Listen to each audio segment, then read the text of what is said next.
Hey, just a reminder before we get into the video, I have a fan comic, a He-Man Masters of the Universe fan comic. I've got 6 volumes, 6 graphic novels. These are 1, 2, and 3. I have 4, 5, and 6 available as well. They're graphic novels, each one. A fan story that I come up with years ago and just decided to make, and spent several years doing it and just kind of got out of control. And I just ended up making 6 graphic novels of the whole thing, and I have them available, and if you're interested, hit me up. I also have a sketchbook available, black and white figure drawings, female figures, some adult content in there, just a sketchbook that I put together. And also something I keep forgetting to mention to anybody is that I have copies of this series. It's called Ghost Agents. This is a series, you can Google them and find out who and what they are, but they had me contribute to one of their books, this book, and I did a 6-page, 8-page story. I can't remember what it was. Inside here, it's a beautiful newsprint. I've never thought I'd ever have the opportunity to see my work printed on beautiful newsprint. So there's this short story that I drew, written by our writer Rocco Jerome. This is in here along with several other short stories. It's some pretty incredible stuff, and I have about 5 or 6 copies of these left. I was given a pile of these to be able to sell to people. There's also a backup story of the Metropolis series, if you remember from the movies. Some really incredible artwork in this thing by a lot of other talented people doing a lot of fantastic stuff. These are pretty shockingly interesting, and I have to say that this art reprinted on newsprint looks fabulous, and I was lucky enough to have the opportunity to be part of it. So I still have a few copies of this thing left. So if you're interested in any of these, message me on Instagram, on Facebook, anything, and hit me up, and we'll see about getting you a copy of these things. So that is all I've got for now, so on to the video. Hey, thanks for joining me. I am excited because I have the first issue of the brand new Darkness series that has just come out in the last week or two as of this recording. I got hooked up with that book because of my friend Latik Curry, and he got me a copy in my hands because my local comic shop didn't have any left. So I want to talk about it, but I thought before I get to that, I should finish up the first storyline of the original Darkness. I got that out and released the first video on that on the same day that the new Darkness series was released. It was on a Wednesday, and then so I did issues 1 and 2, and then not too long after I did issues 3 and 4, and so 5 and 6 here. This is the wrap up to the first kind of story arc, and I figured why not just get through these and before I get into the new Darkness series. I talked about how, Silvestri is one of my favorite artists of all time. There's an argument to be made he's my favorite artist.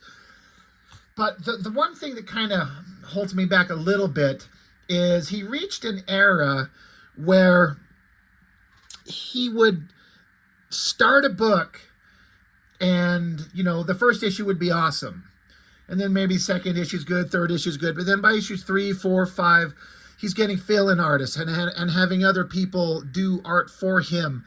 And they're all kind of fine guys, but we're here for Silvestri, and that kind of taints a little bit of his overall legacy. I mean, it doesn't change the fact that Silvestri can draw better than almost anybody, in my opinion.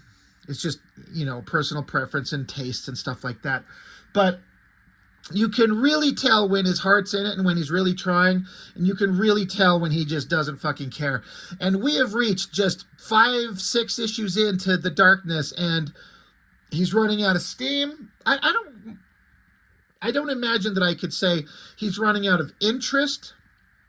I kind of doubt that, but he was at a point at this level in his career where, I don't know this for a fact, but I think it's pretty safe to say we all kind of know the kind of money that they were making at Image Comics, that Silvestri by this point was a significantly wealthy man, that he doesn't have to do anything he doesn't want to. So he doesn't have to do the monthly grind on a hyper-consistent basis all the time. He can just kind of do what he wants. And if he's getting kind of burned out or getting behind, he just brings in some of the guys he's got working with him at his studio to fill in pages. And maybe he doesn't think that we, the fans, care, but I care because he's so good. Silvestri's so good. He's the reason I'm watching his studio and I'm reading his books. And yes, he's got some artists that he's come across that have gotten pretty dang good. You know, he discovered David Finch, he discovered Michael Turner, he discovered Joe Benitez. There's a lot of fantastic artists. But I'm here for Silvestri, especially when it's the book that's supposed to be the one that Silvestri is hyping up as this is his new thing.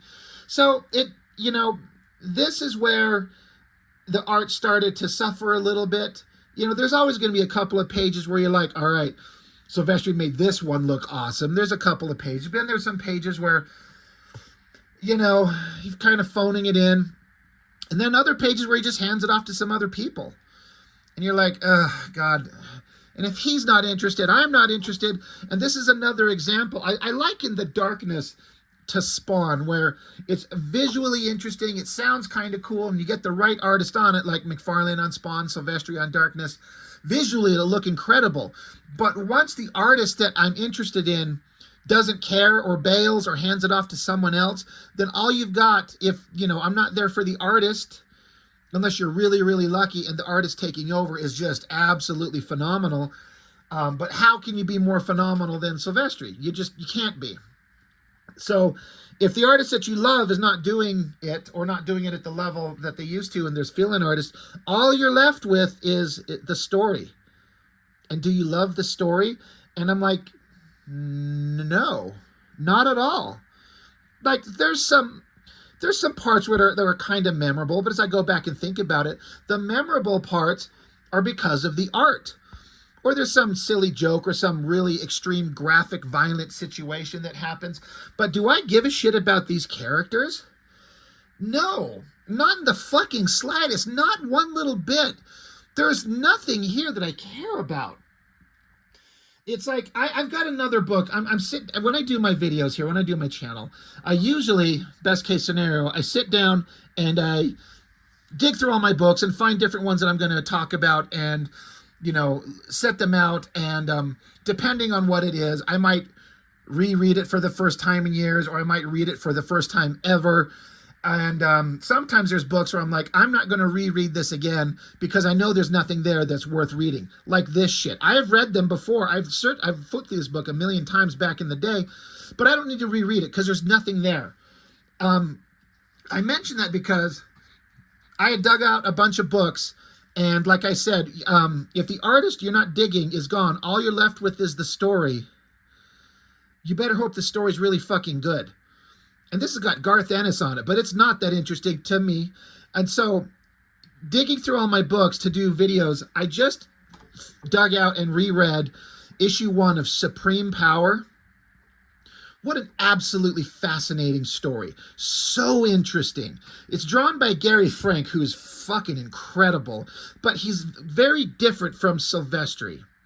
But Gary Frank is giving it his all, but it's not the visually exciting art that I kind of wanted from Silvestri, but it works perfectly in Supreme Power. But the story is so good. I sat down and reread this thing. Every word, beginning to end, front to back. I haven't read it in years and years. But I remember loving it, and I was like, if I reread this, am I going to still love it? I do. I can't wait to talk about this. I'm going to go over the whole Supreme Power series. Fascinating shit. But Darkness, no, nothing there. And I hate saying that because I really like Silvestri, but I can't be a hypocrite. Most of you probably already know the story. If not, you can go back and rewatch my videos talking about the others. I'm not going to recap. Basically, Jackie Estacado, young guy, gets these monstrous evil powers where he can kind of create anything from darkness. He just can't function in the sunlight. He's the he's like a young hitman family member of this mob boss who's been, he took a bullet, he's shot, so he's in the hospital. So he's trying to recover. But Jackie, he's trying to deal with the fallout of the understanding that he's got these monstrous powers that make him almost infinitely unkillable and immortal in the dark, hence the title, The Darkness. Also dealing with the overblown concept that he can't fuck anybody anymore, because the instant he impregnates a woman, his powers transfer from him to the fetus in the woman and doesn't manifest until that baby turns 21. But that you can get around that shit really easy, so whatever. And so there's a bunch of mob boss shit going on, and Jackie has to deal with it, including the Angelus, these angel monster characters that are out there trying to fight the darkness. It's really not interesting. So all I can get in here is like, there's some funny jokes written from Garth Ennis that are like, oh, that was funny, but like, this is kind of a fine shot by Silvestri, but it's not the best he's ever done. I like that shot and the lighting on the guy's face there. Yeah, Silvestri pencils, Bat on inks, but then you get here, it says Billy Tan, Joe Benitez, and D-Tron. D-Tron's an inker. Billy Tan and Joe Benitez are pencilers. So I remember picking this up. This is June of 97, and already Silvestri's got artists doing pages for him. I'm like, how lucky am I going to get? How many pages in this are there going to be? Also, another element that I feel like is Silvestri moving through pages quickly. It doesn't really bother me usually, and it kind of doesn't here, but having these panels be small, where there's a bunch of dead space that doesn't need to be all around it, it makes the amount of art that you have to fill in smaller. Just do a small panel on a small panel. And if you kind of put together your compositions okay, like this open border panel with the bed shot, it kind of works. But these two pages side by side, it kind of stands out as like, he's rushing through these pages. Again, maybe he was behind, maybe the deadline caught up to it, maybe he wasn't interested. I don't know. Top Cow put a big hyper focus for a long stretch and achieved it overwhelmingly of putting books out on time. And that was something that I think some people kind of forget. Like, they didn't really fuck around. They put out books on time, which is one of the reasons I think that they get to do that, is they have a whole studio of artists and they're all filling in on pages. And so I respect it, but I would kind of rather wait a little bit of time and get good art, good full solid art from Silvestri or anybody, rather than half-assed art from 3 or 4 different people, but it comes out on a monthly basis. I would rather wait and get the great art than get it repeatedly on time with half-assed art. Anyway, Jackie's trying to hit up his uncle here and like, tell me about my father. And he's like, oh shit, I never thought that this would come up. I guess you're not going to buy the story I told you about your pop being my brother-in-law no more. And he's like, well, I never had any reason to doubt it, but things have happened. So he's like, all right, well, you know, your father was in fact a stone-cold mother-loving psycho, and you're better for having never met the son of a bitch. His name was Danny Estacado. He was a hitman. So we got a page we got to flip over. And so this is Jackie's father. And Silvestri did pretty good work on this. He looks evil. I love the shadows. Of course, he was so good with the darkness abilities that he could make hot babes for him to fuck. You know, so he can't impregnate a mortal woman because that'll make him lose his powers. But you can make hot girls that, you know, do everything you want. So this shot is kind of looking good. You know, God, maybe I need to make this shot of this girl the thumbnail just for clickbait to get people to look. Lots of explanation of who he was and what they are and blah, blah, blah, and how, you know, he's a crazy hitman, but the shit that he'd do to guys, you know, their bodies would be exploded everywhere, heads on spikes, guts stretched out, bite marks on the people that he would kill.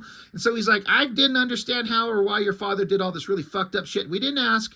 He just got things done. But then one day he was, what does it say here? He'd been in bed with the hooker, and the story, she says that he just croaked on her while they were doing it. Like, okay, you know, that it, you know, goes along with the lore they've established. So, you know, and this is flashing back showing the uncle meeting up with Sonatine, the guy who showed up in the book previously, like the disciples of the darkness, and saying, take care of the child that comes from the hooker that Danny Estacado pumped a baby into, raise him, and that kid will make your greatest dreams come true. This is pretty good artwork. I love all of this shot. I love this shot of the balcony, the composition of it all. I really, really like that face. The heavy shadows and the inking on it. I dig that a lot. That looks really awesome. So that's explaining, yeah, get your hands on the kid, raise him, and then, you know, he threatens him. There's fire. This page is starting to look really slack, like rushed like crazy. Like, look how long it took him to pencil. There's no backgrounds, silhouette figures, rush, rush, rush. Colorist is doing a great job keeping it interesting. More rushed pages. There's a kind of an unfortunate, like, I've always looked at this page and felt like the way that this panel is up here, cropping off at the top of his head, it kind of makes it feel like these very angular shapes that Silvestri put on the face almost makes it look like the top of his head ends over here, like across here. But it doesn't. It comes up here. This is where his hair is. But the inset image inside the dark part of his hair kind of makes it feel like it's its own separate image. So I always felt like it kind of cut him off at the top of his head, and it looks weird. But I see what's going on. But, you know, the rendering on the face is pretty good. Silvestri knows how to do shadows really well. The inkers are doing a pretty good job. But it feels like another rushed, kind of half-assed page. Again, just explaining how they raised Jackie, who he is. Then we cut back to Sonatine in the current time. And we've got Jenny, the girl that Jackie grew up with as a kid. She's been kidnapped, and Sonatine's explaining to her about the history of Jackie. So, you know, back and forth images of them talking. It's just talking. That shot right there, that looks really good. I like that face. Excuse me. Just more of the same. I can't tell. I think this is still Silvestri. I'm pretty sure. But again, rushed pages. In the last book, they had captured, this is like the super hot second-in-command girlfriend, lesbian lover of the Angelus, and Jackie outsmarted it and captured it. But they find out that the dudes that were watching her, they had smiles on their face and their throats ripped out, because she's all about being a sexual being. So she obviously used her hot naked body and huge tits and shit, threw her little Angelus pussy at him, and they fell for it, and she killed him, and now she's getting away. So like, oh fuck, we cannot let her get away. So Sonatine's screaming at his soldiers like, holy shit. You know, no man could have resisted her. Well then, like, why did you leave him with her? And while this was all going on, as set up in the previous issues, the Angelus was out hunting for this girl. She's pissed off. The Angelus wants her back. So we cut to a scene, and the girl, this creature who got away, she's crawling out of the water up onto a dock. I like this shot. And the wings hanging out. And Jackie's there. He's like, you didn't get too far, did you? And she's like, how the hell did you get here?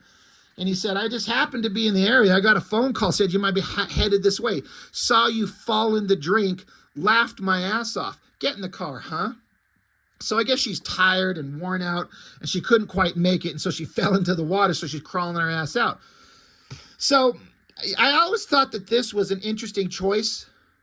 And so I like the choice of Silvestri, one, drawing hot girls anywhere, and two, Silvestri drawing hot girls essentially naked and putting her ass right in front of us. But to cast a shadow over it, I feel like, and this is just pure conjecture on my part, that he drew this figure and he was probably like, I can't put her fucking asshole and snatch in front of the camera.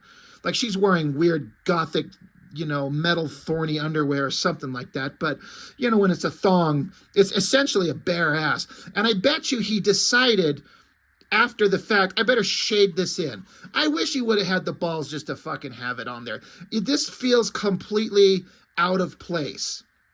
It feels unnecessary. The wings look fantastic. The pose is great. The foreshortening, but just the heavy shadows. I don't know why. Why are we bothering to censor this? There's been comics that he's drawn in Cyberforce where girls and their thonged asses are sitting straight in front of our face, but because she's bent over, again, I just feel like this heavy shadow, it feels so out of place. Anyway, she's going to run off like, I'm not going to go with you. He's like, oh, don't be stupid. So she jumps into the air to fly off. And she's like, wait, her wings are too wet, so she can't fly. And you'll notice there's a boat out here in the water. She's thinking she's going to fly and take off, but she falls into the water, and the propellers on the boat are running. She gets sucked down into it and ground up and killed. Just turned into a pulp. And it's right then that the Angelus herself shows up, screams no, blasts a laser down, and she's pissed as fuck. She says it took 100 years to shape her, 100 more to give her life, and you destroyed her in an instant. Murderer, killer, evil bastard. She's pissed off. She goes after Jackie, but of course this is nighttime, so Jackie can manifest the darkness powers, which he does, so little monsters come flowing out of him. He starts taking out her minions and soldiers, more quick pages to just burn through. And then suddenly it becomes a different artist. I'm guessing Billy Tan, right, is who it said inside the front cover. Billy Tan, he's a fine artist, but he's not Silvestri. It's fine, but it's not Silvestri, and it's obvious to me. So they're fighting, lasers blasting at each other. She's taken off. She's like, I'll get you, my pretty, and your little dog too, whatever. You know, she's pissed off. She can't defeat him, so she leaves. And it's hard. This might be Silvestri art. This might be. If it is, it's really quickly drawn. This is a scene where Jackie manifests this little goblin thing, and he's going to stick this goblin thing with this little douchebag who's, I think, working with the disciples of the darkness. But what Jackie does is takes the goblin thing and he says, I'm going to drop it down your pants where it's going to be completely dark so it can survive in the sunlight.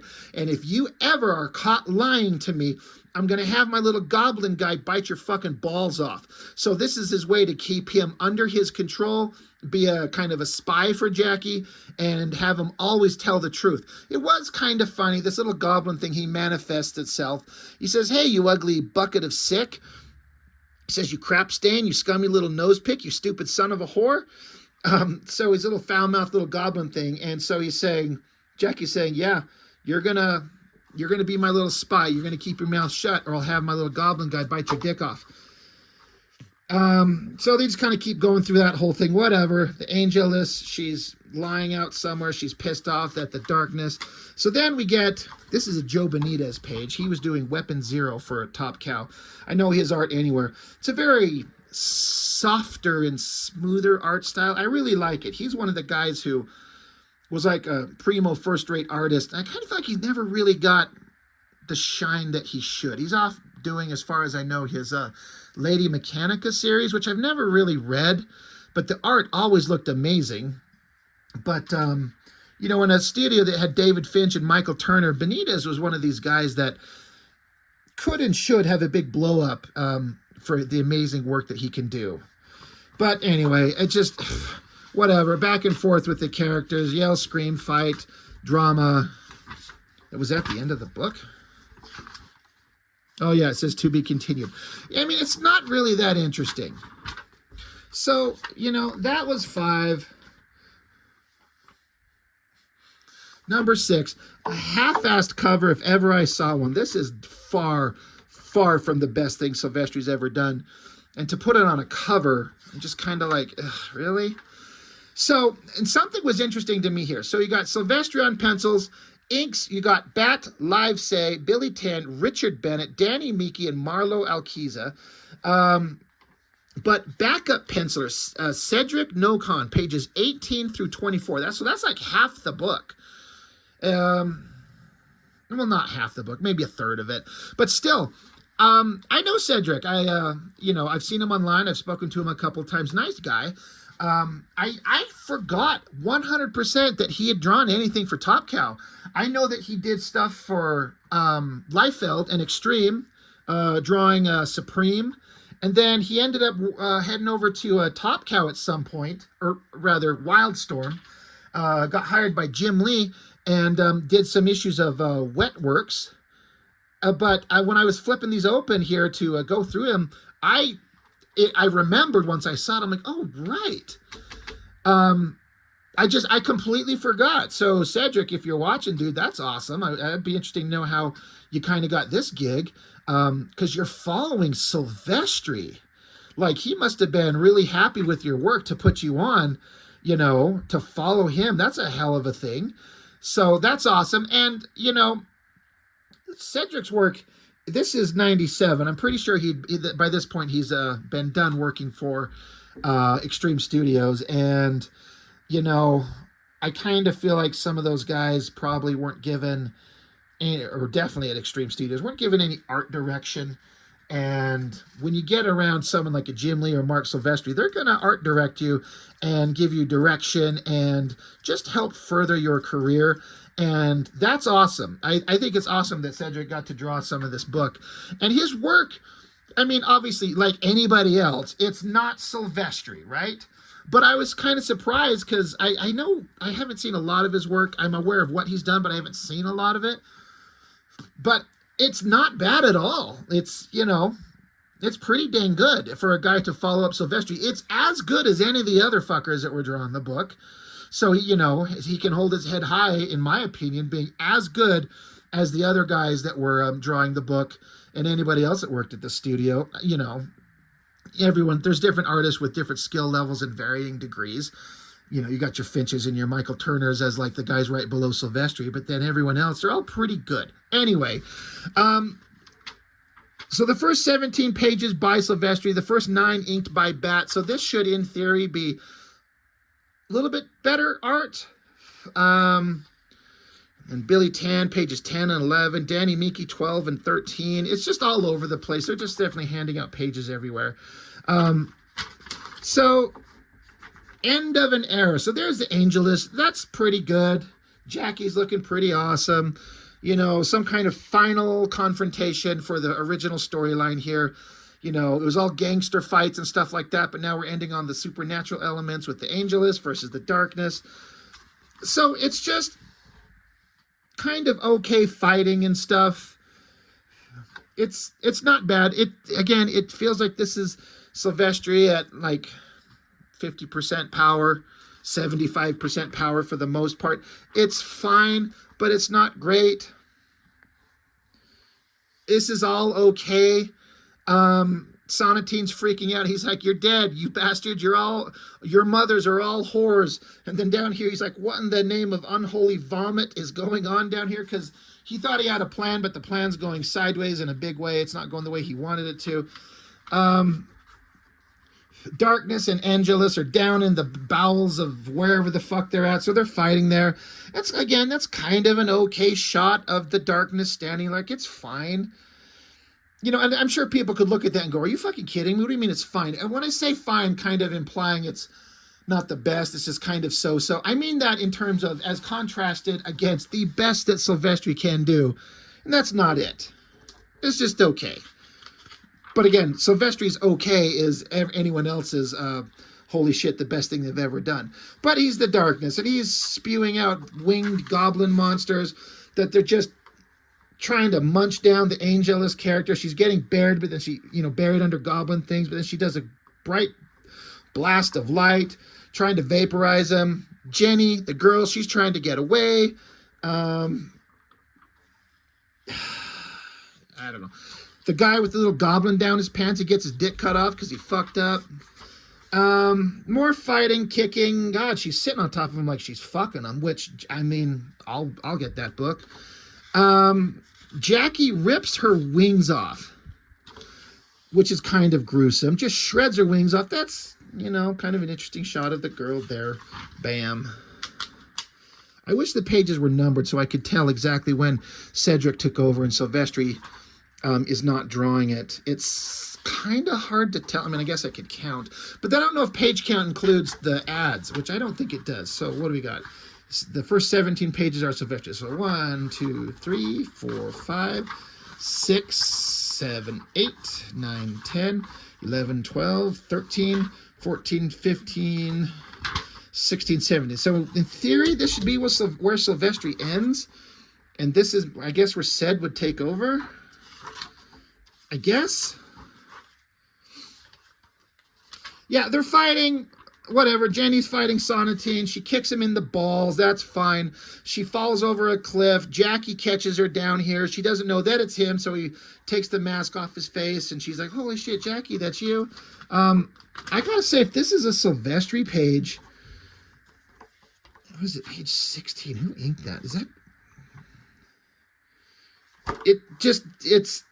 It doesn't look like Silvestri, but the page count, I don't know if the inker really, it feels more like a Billy Tan page, and it says that he's the inker on page 16. I believe this is 17, the end of Silvestri's part. I don't know. It's just, if that's a Silvestri drawing, I feel like the inker had to do a lot more work on it. I don't know. It's not great, but she's melting. I like this emaciated shot of her face. That looks awesome. And then, again, if the page count is correct, this is where the Cedric Nocon starts. I mean, I wonder what the pencils look on this thing look like. Like, did he draw in all the flaming lightning energy or not? Or if that's all the colorist? I don't know. It's pretty awesome. It's a big, I don't want to say a waste of a double page spread. That's not accurate, but not much to it. But the colorist really helps sell it. But now we're on to Cedric Nocon. And this stuff looks pretty good. It's a pretty good Top Cow style Silvestri kind of, I don't want to say imitation. That sounds insulting. I don't mean it that way. But, you know, you want to keep the look within, you know, you don't want to suddenly come in here and start drawing like, you know, Mobius or something like that. I mean, if you, that would be interesting, but you're looking for kind of a consistent style. Yeah, the Angelus is defeated. So it's all about wrapping up the emotional conflicts and characterizations of these guys. So they're just chit-chatting back and forth. So again, Cedric's art, it's all pretty good. Storytelling's there. Face shots, it feels like a, you know, it feels like a Top Cow book. They all feel on model. A lot of characters drawn there. Big face shot. So, I mean, yeah, you know, they have their moments. Jackie sends her away. They can't be together. There's sadness. And he takes off to go see what his life is going to be like in the future. The one thing kind of keeping his heart and soul grounded can't stay with him, so she has to leave, and he's sad that she's leaving. And that's the end. I gotta say, it started out kind of interesting. You know, the Darkness issues 1 through 4 were kind of okay. The art had some really great moments, but it kind of ended like a bad fart, in my opinion. It was just kind of like, it was not really that interesting. It was just kind of like standard stuff. I hate saying that because, again, I like Silvestri a lot. I think Top Cow put out pretty consistent good work. All the artists were doing pretty good stuff, but it's just not that memorable. It's just, you're not going to sit back and go, holy shit, you remember the amazing story in the original run of Darkness? No, you might remember a few funny scenes, but you remember the art. But the story, and just like, nope, I don't remember it. You know, it's not there. But I am curious to see what the new Darkness series is going to be like. I do have issue 1 of the new series that's, you know, 2025. I've got the first one. It's pretty good. I'll be curious to see where it goes from here. But anyway, this is the end of the Darkness. I do have more where other artists took over and into the future for several issues. I'll get to those at some point. But, you know, I got more books to look at. But for now, the original run of the Darkness, issues 1 through 6. This is issue 5 and 6 in this video. It's kind of fine. That's it. That's all it is. So that's all I've got for now. Thank you for watching. I really appreciate it. I'll see you next time.